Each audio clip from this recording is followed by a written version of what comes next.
योगी सरकार के विकास मॉडल ने यूपी की पहचान बदली। जिस प्रदेश को कभी बीमारू राज्य कहा जाता था, आज वो निवेश का ड्रीम डेस्टिनेशन बन रहा है। मजबूत कानून व्यवस्था है, बेहतरीन इंफ्रास्ट्रक्चर है और ईज ऑफ डूइंग बिजनेस है। और इसी के भरोसे अब यूपी आत्मनिर्भर भारत की रीढ़ बन रहा है। और अब केंद्रीय बजट के बाद सीएम योगी ने प्रदेश के विकास की रफ्तार को अगले लेवल पर ले जाने की तैयारी भी शुरू कर दी।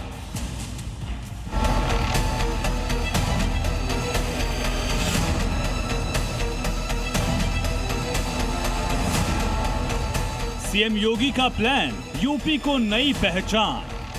लखनऊ में एक बेहतरीन, एक वर्ल्ड क्लास फार्मा इंस्टीट्यूट के निर्माण की दिशा में हम आगे बढ़ रहे हैं। विकसित यूपी का एजेंडा, योगी का बड़ा फैसला। उत्तर प्रदेश को उत्सव प्रदेश बनाना हो या उत्तम प्रदेश के लिए विकास के पथ पर दौड़ाना हो, सीएम योगी हर मोर्चे पर क्लियर एंड क्विक रिस्पांस लेने में कोई कोताही नहीं बरत रहे। और योगी की इस विकास नीति की नई तस्वीर दिखी लखनऊ में। केंद्रीय वित्त मंत्री निर्मला सीतारमण बजट 2026-27 में उन्होंने बायो फार्मा शक्ति कार्यक्रम की घोषणा की। योगी ने राज्य को फार्मा और मेडिकल डिवाइस का प्रमुख हब बनाने की दिशा में तेजी से काम शुरू कर दिया है। केंद्र की तरफ से बायो फार्मा शक्ति कार्यक्रम के तहत अगले 5 सालों में 10,000 करोड़ का आवंटन किया गया। इसी कड़ी में मंगलवार को लखनऊ में pharma conclave 1.0 investment opportunities in Uttar Pradesh का आयोजन किया गया। प्रदेश में पहले फार्मा कॉन्क्लेव में सीएम योगी ने यूपी में फार्मास्यूटिकल का हब एंड स्पॉट मॉडल, इसका खाका देश के सामने रखा। ललितपुर का ये फार्मा पार्क वास्तव में केवल एक फार्मा पार्क नहीं होगा। ये हब एंड स्पॉक मॉडल पर ही हम इसको डेवलप करने जा रहे हैं।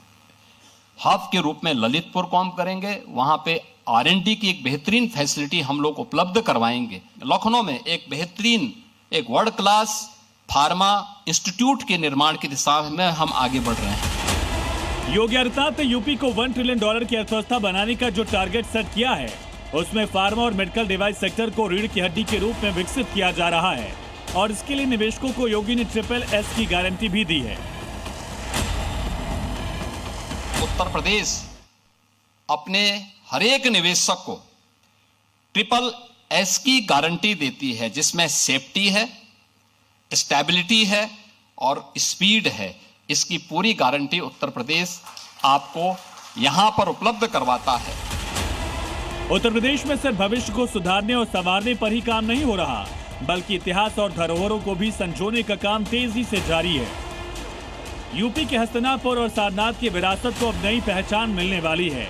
इन दोनों जगहों को एक्सपीरियंशियल कल्चरल डेस्टिनेशन के रूप में विकसित करने का प्रावधान है। इन्हें वाइब्रेंट सांस्कृतिक स्थलों के रूप में विकसित किया जाएगा, जहां बेहतर यात्री सुविधाएं और इंटरप्रिटेशन सेंटर तैयार किए जाएंगे। हस्तिनापुर मेरठ का ये भी 2 महत्वपूर्ण केंद्र जो आर्कियोलॉजिकल साइट्स हैं, इनको डेवलप करने की दिशा में हमें मदद मिलेगी। इसके अलावा अन्य साइट्स जो भी इस प्रकार के होंगे, जो पौराणिक हैं, ऐतिहासिक हैं, इनको उसी तर्ज पर विकसित करने की दिशा में हमें एक सहायता मिलेगी। और टूरिज्म को इसके माध्यम से और गति देने के लिए हमें इसके माध्यम से एक मदद मिल पाएगी। 2017 से लेकर अब तक यूपी ने पूरे देश में कई मिसाल कायम किए हैं।